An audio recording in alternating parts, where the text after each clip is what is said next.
Mengapa Injil harus diberitakan? 1. Merupakan keinginan Allah agar semua selamat. 2. Merupakan beban dan tanggung jawab orang percaya.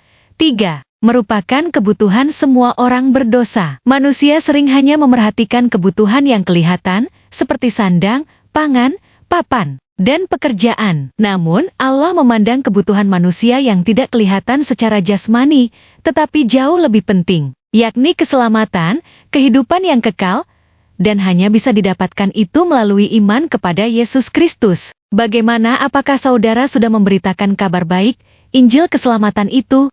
Itu artinya adalah, yaitu Tuhan Yesus akan memberikan kita kemampuan untuk menjadi saksi-saksi bagi Kristus. Itu artinya kita menerima kuasa. Artinya juga adalah Tuhan memberikan kita kebijaksanaan dan hikmatnya untuk menyampaikan firman Tuhan kepada mereka yang haus atau yang merindukan firman Tuhan. Tuhan akan memberikan itu kepada kita. Tuhan juga memberikan kita keberanian untuk bersaksi bahwa Yesus adalah Tuhan dan Juru Selamat.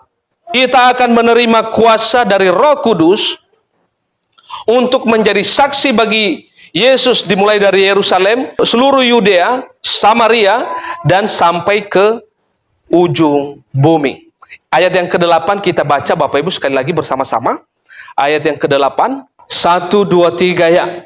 Tetapi kamu akan menerima kuasa kalau Roh Kudus turun ke atas kamu, dan kamu akan menjadi saksiku di Yerusalem dan di seluruh Yudea dan Samaria dan sampai ke ujung bumi. Nah, Bapak Ibu sekalian Tuhan, sebagai pesan bagi kita semua di hari kenaikan Tuhan Yesus ini adalah yang kedua. Kita akan menerima kuasa dari Roh Kudus untuk menjadi saksi bagi Yesus, dimulai dari Yerusalem, seluruh Yudea, Samaria, dan sampai kemana? Ke ujung bumi.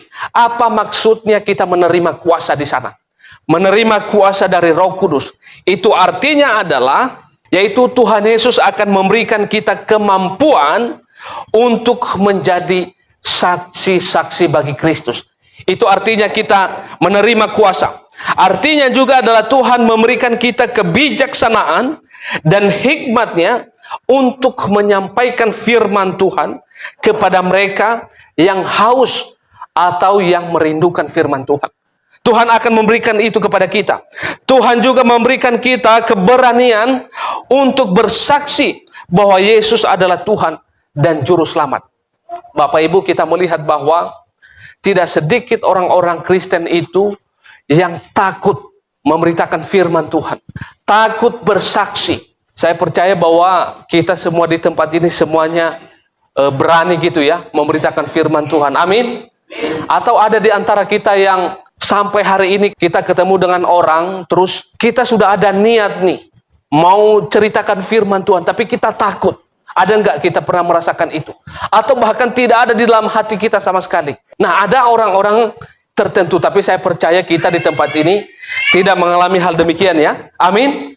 Jadi ini artinya bahwa menerima kuasa dari Roh Kudus itu adalah Tuhan akan memberikan kita keberanian untuk menceritakan firman Tuhan itu kepada mereka yang belum mengenal firman Tuhan itu. Artinya juga kita menerima kuasa itu artinya adalah Tuhan memberikan kita karunia-karunia untuk pakai dalam pelayanan pemberitaan kabar baik atau pemberitaan Injil. Bapak Ibu, memang memberitakan Injil itu adalah ada begitu banyak, yaitu karunia-karunia yang diperlukan.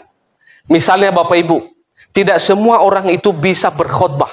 Tidak semua orang juga itu adalah main musik. Tidak semua ada karunia-karunia khusus yang mau bersaksi dan juga memberitakan firman kepada mereka yang memerlukan firman Tuhan itu.